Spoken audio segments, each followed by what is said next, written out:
جو کہانی اللہ کے سپرد کی جاتی ہے وہ کہانی کا اختتام کبھی اداس نہیں ہوتا۔ اللہ پاک ہر ایک کو دیتا ہے، گماں کرنے والوں کو ان کے مطابق اور یقین رکھنے والوں کو ان کے مطابق۔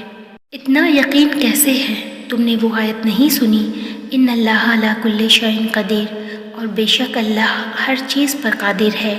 اور اگر جو مانگ رہی ہو وہ نہیں ملا تو پھر تو اور زیادہ یقین ہو جائے گا اللہ پر۔ اللہ سے رجوع کرنے میں کیسی جھجک، اس کے پاس گزرے ہوئے کل کی معافی بھی ہے اور آنے والے کل کا انعام بھی، وہ تو بڑا غفور الرحیم ہے۔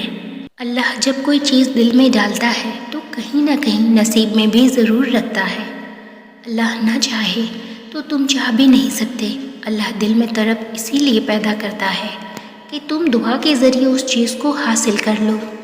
اگر اللہ تمہیں وہاں تک نہیں لے کر گیا جہاں تم جانا چاہتے ہو تو یقین رکھو بہتر ہوگی وہ جگہ جہاں وہ تمہیں اپنے مرضی سے لے جائے گا۔ جس چیز میں اللہ کی رضا شامل ہوتی ہے وہ چیز ہمیں بے سکون نہیں کرتی۔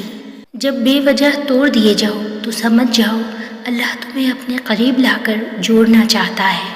اللہ کی یاد میں ہی دلوں کا سکون ہے۔ تمہارا کیا ہے؟ سب کچھ اللہ کا ہے، یعنی کہ تم بھی۔ بہت حسین ہے اللہ پر یقین کا سفر، نہ جانے کیسے پرکھتا ہے مجھے میرا خدا۔ امتحان بھی سخت لیتا ہے اور ہارنے بھی نہیں دیتا۔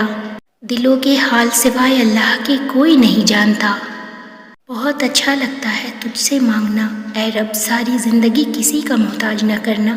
صبر کا اجر دیر سے صحیح مگر اللہ کی طرف سے بہترین ملتا ہے۔ اللہ کے ہر فیصلے پر مطمئن رہیں، کیونکہ اللہ وہ نہیں دیتا جو آپ کو اچھا لگتا ہے، بلکہ اللہ وہ دیتا ہے جو آپ کے لیے اچھا ہوتا ہے۔ پاک ہے وہ پروردگار جو عیبوں کو چہروں پر ظاہر نہیں کرتا۔